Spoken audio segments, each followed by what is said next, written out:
Hello friends, आप सभी का मेरे चैनल पे बहुत बहुत स्वागत। दोस्तों, भारत और चीन विश्व की दो सबसे प्राचीनतम सभ्यताएं रही हैं और इनका इतिहास भी उतना ही गौरवशाली और स्वर्णिम रहा है। दोनों देश आसपास होते हुए भी इनकी सीमाएं एक दूसरे से कभी नहीं मिलती थी। लेकिन जब 1950 में चीन ने अनुचित तरीके से तिब्बत का अधिग्रहण किया तो ना चाहते हुए भी चीन हमारा पड़ोसी हो गया और दोनों देशों की सीमाएं भी मिलने लगी, जिसे आज हम LAC के नाम से जानते हैं। 7 नवंबर 1950 में तत्कालीन उप प्रधानमंत्री सरदार वल्लभ भाई पटेल ने प्रधानमंत्री जवाहरलाल नेहरू को चीन से सचेत रहने हेतु आगाह करते हुए एक पत्र भी लिखा था। लेकिन जैसा कि हम सब जानते हैं, सन 1962 में धूर्त चीन ने भारत पे धोखे से हमला कर दिया और इस युद्ध में भारत की पराजय हुई। इस तथ्य से तो हम सभी अवगत हैं, लेकिन एक तथ्य और भी है जिसके बारे में बहुत कम लोग जानते हैं, और वो ये है कि सन 1967 में सिक्किम में एक बार फिर भारत और चीन की सेनाएं आमने सामने थीं और इस बार भारत ने चीन पे विजय हासिल की। लेकिन हमारे सैनिकों की ये शौर्य गाथा इतिहास के पन्नों में कहीं लुप्त सी हो गई, क्योंकि ना तो इसके बारे में स्कूलों में शिक्षा दी जाती है और ना ही इसकी चर्चा मीडिया में होती है। साल 2020-2021 में जब भारत और चीन की सीमाओं पर तनावपूर्ण स्थिति बनी रही और चीन ने अक्सर हमें 1962 की याद दिलाई, तो आखिर हमारी ऐसी क्या व्यवस्था थी जो हमें चीन को 1967 का स्मरण कराने से रोकती है? अगर हम इतिहास में नजर डालें दोस्तों, तो 1990 तक हमारी अर्थव्यवस्था यानी भारत की इकोनॉमी चीन से बेहतर थी, मगर पिछले 30 सालों में चीन की GDP हमसे 5 गुना ज्यादा हो गई।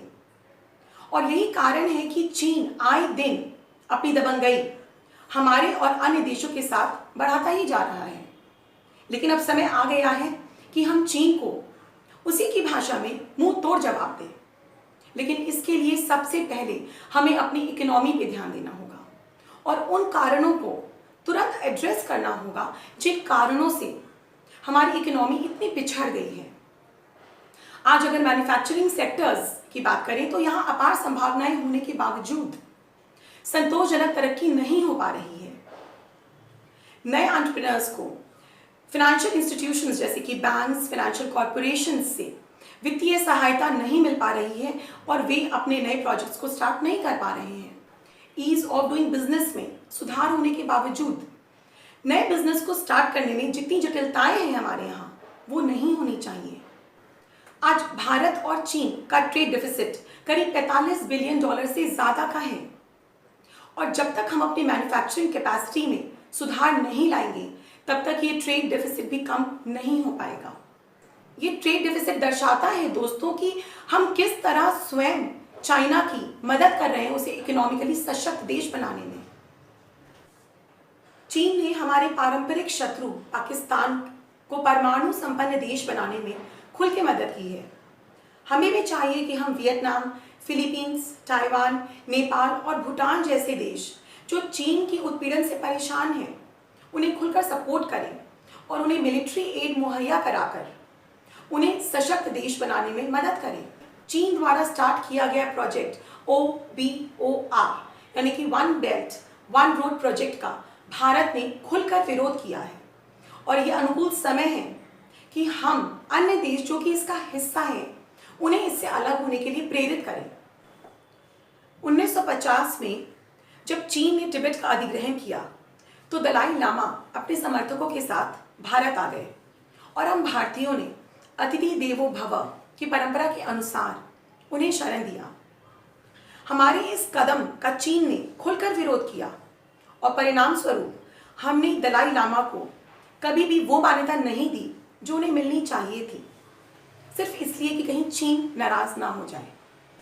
लेकिन चीन ने असंवेदनशीलता दिखाते हुए 2 बार UN में इस बात का प्रयास किया कि मसूद अजहर को आतंकवादी घोषित करने से रोका जा सके। लेकिन अब इस वन वे ट्रैफिक का समय खत्म हो चुका है और न्यूटन के थर्ड लॉ यानी कि every action has an equal and opposite reaction का समय आ चुका है। अब हम भी वही करेंगे जो चीन को नापसंद है और बौद्ध गुरु दलाई लामा और उनके जैसे अन्य लोगों का औपचारिक तौर पर महिमा मंडन करेंगे। 2007 में गठन किया गया QUAD क्वाड, जो कि 4 प्रमुख लोकतांत्रिक देश भारत, ऑस्ट्रेलिया, यूएस और जापान का समूह है, इसे विस्तृत करना चाहिए। ऐसे सभी देश जो कि लोकतांत्रिक मूल्यों में विश्वास रखते हैं उन्हें भी क्वाड में सम्मिलित करना चाहिए, जिससे कि चाइना को हम अलग थलग कर सकें। जय हिंद दोस्तों, मुलाकात होगी नेक्स्ट वीडियो में एक नए मुद्दे के साथ। नमस्कार।